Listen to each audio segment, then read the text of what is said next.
Welcome to Tell the Dragons. This is a podcast about martial artists and the martial artist story. My name's Tommy Williams. I'm the host. I put this together after being around a group of individuals and hearing them tell stories and realizing that this needed to be captured. And our goal is to present with you these stories that we hear on a daily basis and present your stories. This is something we'd love to hear. As martial artists, we all have a story, yet not all of them are told. And that's what this platform is a place for you to bring your story and tell it. I'd love to hear from you. I'd love to rap with you one-on-one like this and talk about your story. Each story is unique. Not one is the same as the other. That being said, I feel like it's probably time that I share my martial arts story. Unique as well. As a kid, I was a very, very small kid. In perspective, my freshman year, I wrestled at 98 pounds. That was pretty tiny. But I was very athletic. My parents got me into sports. And I really loved competing. Still do. But from the martial arts perspective, ever since I was a kid, I can remember just being drawn to martial arts. It was the black and white movies, the samurai movies, the weird high-fly kung fu movies, with all the different pageantry of martial arts. I was blown away. I never thought in a million years that it would be something that I would pursue. I just saw it on the screen. Then me and some neighborhood kids, we would go to a place on the east side called the House of Kung Fu. And we would pay the owner like 50 cents, $1 to watch on his big screen TV. And keep in mind, this is really early 80s. The big screen TV was, one of those 3-color projection tubes, TVs. If you know, you know. And it was probably a 50-inch TV, but to us it was like a movie theater. And he would play old black and white kung fu movies, and occasionally, like Enter the Dragon, and we'd just be mesmerized. And then he would go to Redhead Park and work out, and we were able to do some stuff with him there and thought it was really cool. I had a neighbor kid in the neighborhood that he was a little different. He rode a unicycle. He wore ninja costumes, a ninja outfit, and he had Chinese throwing stars. And to us, that was just like the coolest thing. Never could play with him, but the fact that somebody in our neighborhood had that stuff, it was really cool. And this is right around the time in the early 80s where the ninja movement really blew up, like American Ninja and all the different ninja movies. They had a ninja TV show. I can't remember what it is, but yeah, really got into that. And I begged my parents to take me to martial arts. There's a place called Kim's Academy, and my aunt and uncle went there. So I convinced my folks to take me to a class, and we're able to sit and observe a class, and I was just blown away by it. And of course, they wouldn't let me sign up. Of course. So it wasn't until I was in my early teens that a friend of mine in my neighborhood, Ronnie Patterson, he was taking Taekwondo at Breeze Family Taekwondo. And I begged my parents, and they said, as long as you have a ride. And I was able to catch a ride with my friend Ronnie and his mother. He was a blue belt at the time when I was a white belt. And I was blown away by it. All I wanted to do was martial arts every day. And it was offered 6 days a week. And I was only able to go when they were going. And that was just a few times a week. But I did practice at home. And I really ate it up. I drank it up. And I couldn't get enough of it. the funny thing is, as I stuck with it, and I hear this a lot from other martial artists, one of the people that helped them get in now is no longer in. So I'm doing this, and Ronnie, he no longer did martial arts, and that's okay. You know, everybody has a different journey. So I go through and I finally get my license at 16. So now I'm going as much as I can between, you know, high school wrestling, working a job as a dishwasher at a Mexican restaurant, playing sports. I still managed to fit that in and still continue to be active in martial arts. And I knew deep down it was what I wanted to pursue. I didn't know that you could juggle all those things, but somehow made it work. Because if you want something bad enough, you're going to figure out a way to make it happen. And then as I continued to do it on my own and continue to practice at home, it was something friends would come over, and we had one of those big video cameras that you put on your shoulder. You know, we'd set that on a table, put some books up underneath it to prop it up. Then we'd film our own karate movies. And of course I had to choreograph everything, right? Because I had to be the one that was the star of the show at the time. And I have countless videos. I wish I still had them of going through the moves. Then, you know, it's like the America's Funniest Home Videos. You do a technique and it slipped and you end up kicking your buddy in the head and he's like this, and you turn away and you laugh at the camera. Well, this is what we did. And then I remember I saw the preview, the trailer for the movie Bloodsport. It was coming out in the theaters. And I wish I could say that I saw Bloodsport in the theaters, but I did not. Weird thing, I couldn't get a ride. I think it was before I was 16, so I'm kind of jumping the cat here, jumping the shark, I guess. But no, I saw the trailer. It looked like an amazing movie. And back then, a lot of movies like that never came to local TV. Sometimes you might get lucky and catch something like that on a HBO or something, but I don't think it was even available on HBO. One day, the family, we go to Video Warehouse on Euclid by the Hy-Vee up there, and walk in the new release wall, and boom, Bloodsport. I grab it. I take it to my mom or my dad. One of the two, is probably both of them. Can I get this movie? Can I get this movie? Not tonight. Like, oh my goodness. I need to see Bloodsport.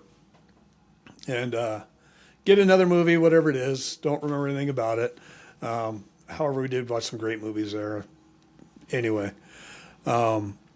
finally, I think the second or third time, we go back to the video store, still on the new release wall. And if you don't know what a new release wall is, man, you missed out. The new release wall was a big deal. It was a big deal to get a movie off the new release wall. So I get Bloodsport. I get home, one TV, one VCR. One VCR. Guess who's not watching Bloodsport right away? This guy. This guy had to wait even longer with the movie he wanted to watch. So we watch whatever movie it is. Another movie. At this time, folks are shutting it down. They're going to bed. And it's time for me to watch Bloodsport. I put it in, and my goodness, it was amazing. To see somebody up on the screen that, like a leaner, looser Schwarzenegger with his moves, Van Damme was amazing. And from that point on, Van Damme was my dude. I just thought it was amazing. And of course, what do you do after you watch a Van Damme movie? It's kind of like watching Karate Kid when that come out. You know, you go out in the parking lot and you're doing the crane, right? In the theater. Bloodsport, see that. I'm trying to do the splits. boom, I'm nowhere near able to do the splits then. It was terrible. But that's what I wanted to do. And then the helicopter kick. Man, I did that so many times, and it had to have looked horrible. I don't even think I got video of that, thank goodness. But Van Damme was my man. He was inspirational. And then talking to Mr. Brees, my Taekwondo instructor at this time, I'm probably green belt, maybe a blue belt. And I told him my aspirations that, I'm going to go to Hollywood and I'm going to be a martial arts actor. And he smiled at me and said, well, Tom, he called me Tom. And if you know me back then, anybody that would call me Tom, I would correct him and say, it's Tommy. However, he was one of the few people that I would say, all right, you can call me Tom. I never corrected him. I had the utmost respect for the man. Actually did a podcast about him not long ago. But anyway, at that point, he goes, yeah, I could see you doing that. This is what you're going to need to work on as far as your technique. Man, he set me into a different stratosphere. And he gave me a level of confidence with that statement that would later be my undoing, right, with that confidence. But I worked at it. I was on the heavy bag. I was kicking. I was doing splits, doing the helicopter kick, training. Then that training became my primary training. And fast forward a couple of years, I'm going to get my black belt, testing for my black belt. And this was huge. And my head had to be this big. I don't know how I got inside the building when I was that age. And I go with my then girlfriend and best friends to our Saturday morning testing. Testing started at 9 o'clock. You got there early, warmed up, stretched out, go through the whole pageantry of testing. You do a basic drill with the whole class. Then you get called up individually by your belt rank. So at this point, I'm excited to go. Finally gets to me, go through, I think the first thing we did was, we did forms, our katas. We did our current form plus 4 or 5 forms that they would choose randomly to make sure that you were retaining the information so you could teach the information later on. Did very well in my forms. Got to a point where I really felt in the zone where I wasn't even doing the form. It was almost like an out-of-body experience. It felt so good. Then we do board breaks. I was doing jumping breaks, flying side kicks, jump spin hills, anything I could do that could showcase how good I am at this right now. It was whatever I could do to, if I could light up the screen and somebody was taking a picture, I wanted to light up the whole screen. Did extremely well. And then it moved on to our final portion of testing, which was sparring. And I loved to spar. We did the one-on-one sparring, 1-on-2, 2-on 2-on-1, 3-on-1. Obviously, as you get the 2-on-1, 3-on-1, 4-on-1, you get beat up a little bit. But man, I laid it out there. I laid it out there. I left everything on that mat. I know that for sure. And when it was over with, I was 100% convinced that I passed. There's no way I did not pass. Felt like I was the best martial artist in the school. That's how big my head was. I was an idiot. Still am, but I was really an idiot there. So you didn't get instant feedback at that point. You'd have to come back into the Wednesday class. And by that time, they would have all the results posted up on the door right by the entryway when you come in. So I come in with my girlfriend. One of my buddies is with me because he's in class as well. And another friend came, like, come with me, see how good I am, see how good that black belt's going to look on me. right? So I go to the door. I'm like, boom, down, Williams. There's nothing there for rank advancement. Everybody else is Joe Smith, yes, blue to brown, brown to low brown, white to orange. I go back through, I'm like, Williams, there's nothing. And in the past, I'd been to some testings and got results, and I'd skip a belt or skip a rank. I'd jump a rank, go over a rank. So I'm looking at this, and then it hit me. I didn't pass. I didn't get my black belt. I was humiliated, embarrassed. I'm here with my girlfriend and my best friends, and I'm sitting here. I don't know what to do. I failed. What am I going to do? And my girlfriend at the time, she's like, do we need to leave? I'm like, no, question mark. I'm going to go get dressed. So I went in to the dressing room, put on my gi and my brown belt, and I go back out to warm-ups and start doing my warm-ups. She's sitting off to the side. My buddies are over there. And Mr. Brees, the head instructor, comes out, his gi, he's ready to go. And he goes over and goes through his warm-up that he always does to start class. And I can say this now, when he did his warm-ups, it was poetry. I mean, the man's legs, his technique was amazing. Yet, at this time, I'm pissed. I'm upset. And I'm not saying anything. I'm not being disrespectful by any means. This is all internal, right? But this is my philosophy. Not my philosophy, my mindset was, what happened here? How does he think I'm that bad? But he doesn't say anything. Doesn't acknowledge, the other people's belt ranks improvement. Doesn't say anything about my failure as a brown belt becoming a black belt. So we start class and we go through our basic drill, our basic warm up. Get the technique going, get the blood flowing, and right before we go to break, after we finish our basic drill, but right before break, he talked about what it is to be a black belt. Not just the physical ability, but the mental capacity to be a black belt. To be a black belt is more than the techniques you can do.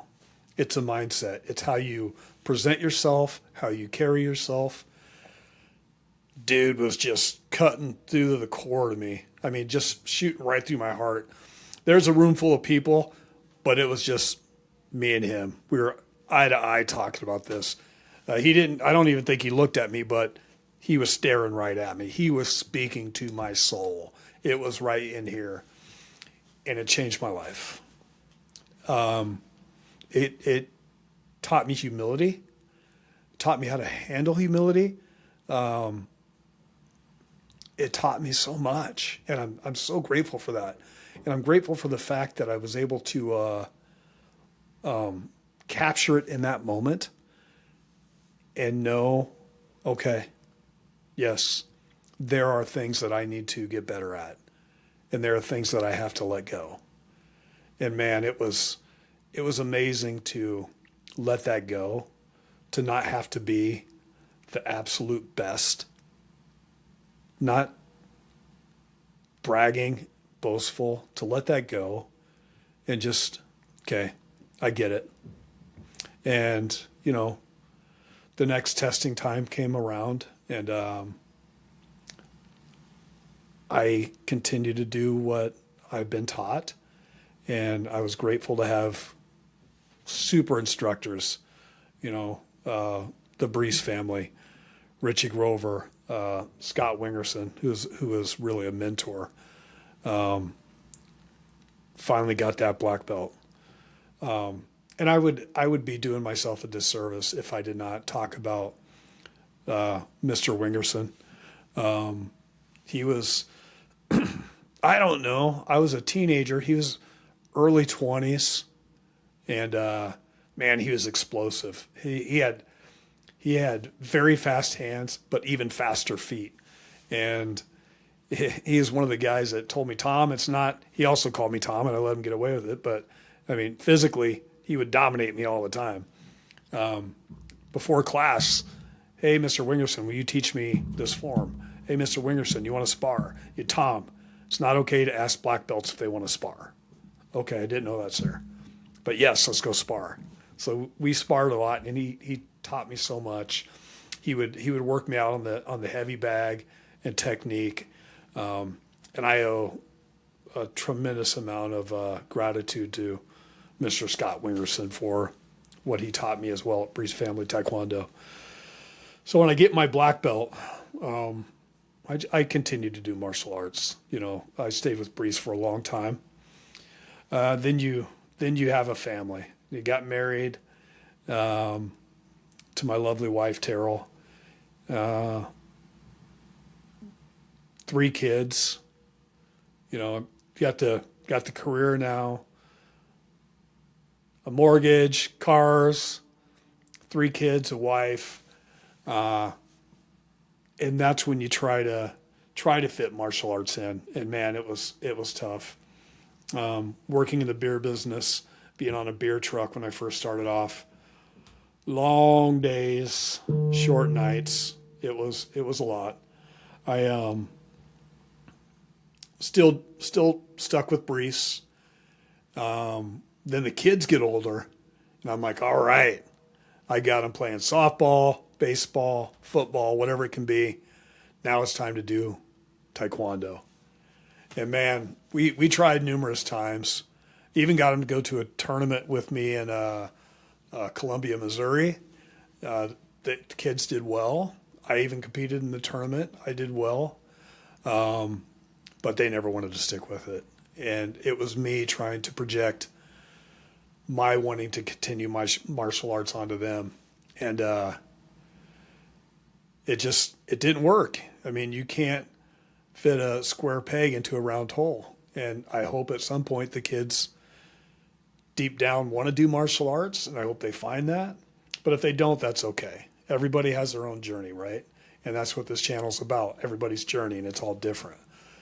So I continued to do martial arts, in and out again with the kids, sign them up, buy them a new gi because they're all growing, sign them up, buy them a new gi, they're all growing. Then we even went to a place that was close to where we live now, 3 Rivers. At this point, I'm a 3rd degree black belt in Brees Family Taekwondo. Was Chung Daquan. I love this style, and it was very similar. It was, I believe, a Chung Daquan school as well, but it wasn't home. It wasn't martial arts to me. And the kids, they enjoyed it. They enjoyed it again, and that's where we went to a tournament from there, a couple of tournaments. But it wasn't home, so when the kids didn't want to do it, I didn't fight them. Okay, we're done. We're done with Taekwondo, and I think to myself, this is the end of my journey. This is the end of my martial arts journey. It's too far to drive to go to Brees. It's halfway across town. Kids don't want to do it. I can't do it without them. So fast forward to about 5 years ago, a buddy of mine that I work with, Travis Edwards, he said that his daughter, Sienna, wanted to get involved in martial arts. I'm like, oh, man, that's amazing. Definitely. What do you recommend? I thought about it. Said, well, if you want to do Taekwondo, I would strongly recommend Brees Family Taekwondo. However, you're on the south side, and I've seen this guy. His name's Bobby Barongan. He does Kempo over there. I saw him in a tournament in the early 90s, and he was amazing. So I would look up Barongan Kempo. He's like, all right, I will. Well, he does, and he signs his daughter up for Barong Kempo. And he's telling me these stories about how she's loving it. And her enthusiasm shot into me. Through her father, her enthusiasm for martial arts rejuvenated my soul. Okay. I told my wife, honey, kids are grown up now. I'm not getting any younger. I would like to pursue Kempo. I want to check it out, see what it's about. And my wife was very supportive. She's like, absolutely. You know, at this point, I'm at a different stage of my life, different stage of my career. Kids are older. However, I'm doing something that I felt was selfish. I was leaving the house without my wife or my kids, but I was doing something for me. And man, what a great decision it was. First class, just going in there, they were very supportive. You know, going from Taekwondo to Kempo Karate would be like going from, trying to think of an analogy to use. They say a punch is a punch and a kick is a kick. No, it's not. Trust me. A front stance and a forward stance, you know, T stance and a back stance, similar, different. Different philosophy, different technique, different teaching. Erasing a lot of things that you've learned to relearn some things. Trying not to be so caught up in, well, this is the way I did it. Because you know that doesn't work. You can't say, well, this is the way I did it. That's never gonna work. And I didn't have many of those moments. I'm sure I did in my head, but they really poured into me. Everyone there, all the instructors, Hanchi, Professor Renchi Barongan, along with countless other black belts that poured into me. So I'm a white belt, starting all over again as a white belt. When I was a black belt, I'm going to go back in time, jump around in my time frame here. My Uncle Chucky, I was 18 years old, and my Uncle Chucky was going to Barongan on 6th Avenue. He's going to their school, and he was at my mom's house, my mom and dad's house, and he said, you should come check it out. I'm like, no, I'm good, man. I've got a black belt. I said, I would check it out if I could start off as a black belt. Chucky said, come and ask, come check it out. So I go to a class. Thank goodness I didn't bring my gi or anything. But I go to a class and they let me participate, and they're showing me some stuff I thought was really cool. The gentleman's name was Frank Raymond, and he was big and strong and fast, and man, he lit me up in sparring too. It was like a bigger version of Mr. Wingerson. I must have a face that people just love to punch and kick. But he talked to me and said, you should definitely join. You got a good skill set, but you should definitely join. You can't start off as a black belt. Nobody does that. You have to start off as a white belt. And I said, there's no way. I'm a black belt here. I can't start over. I don't want to start over. So now fast forward to me as a grown man in my mid to late 40s, and I've got a white belt on at Barongan. You talk about humbling. And I took it. I loved it. I didn't skip any ranks. You know, everything was earned. Had to forget a lot of stuff. But as I'm going through this process, I go from white belt and I do my testing, which I didn't know what to expect. It was totally different than what I've done in the past. And it was amazing, totally amazing. And I go through all this process, and that day of testing, which my wife and daughter were there, which was really cool because nobody really saw in my family really saw me progress or saw my journey. It was all just my journey. But now I felt like this was part of their journey too. I know it sounds a little weird, but I really felt that way. And we had a belt ceremony. I'd never had a belt ceremony. And the pageantry of this and the presentation, my eyes watered up. And you could chalk that up to sweat for not getting called out on it. But just getting go from a white belt to a yellow belt and that pageantry, it was everything that I've been missing. It was like getting a father's blessing. It filled me. And I'm like, let's go. So I've been with Barongan ever since. I think 5 years now. Hopefully someday I'll be a black belt, but belt doesn't matter. It's all about the journey. It really is all about the journey. The belt, I could care less. I never thought I'd say that in my life, but if you want to give me a belt, that's fine. If we don't even get belts, that's fine. This is really all about the journey. They do a thing called the Gathering every year. They have something called the UKKS. It's the Unified Kempo Karate System. And what's really cool about this is it's all these different schools from around the country.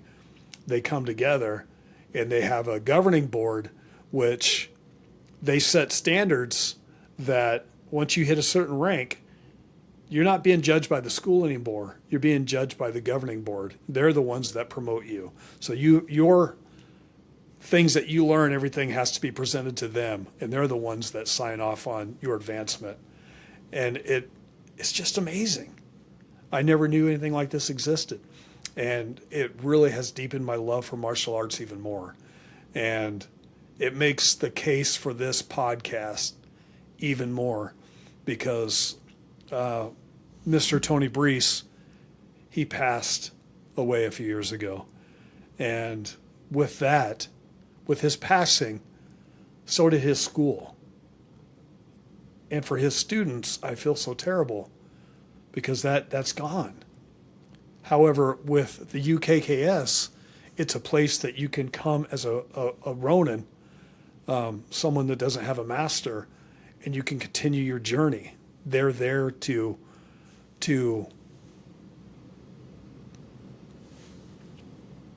develop, maintain, and preserve legacy, which is unbelievable. So that's really my martial arts story in a nutshell. I left some stuff out. I'm sure I did, but really nothing really super cool. Never made it to Hollywood to make those movies, but I'm okay with that. I'm okay with this sweet thing we call life. It's been very good to me. Martial arts has been good to me. I really don't know, honestly, through my formidable years, where I would be without martial arts.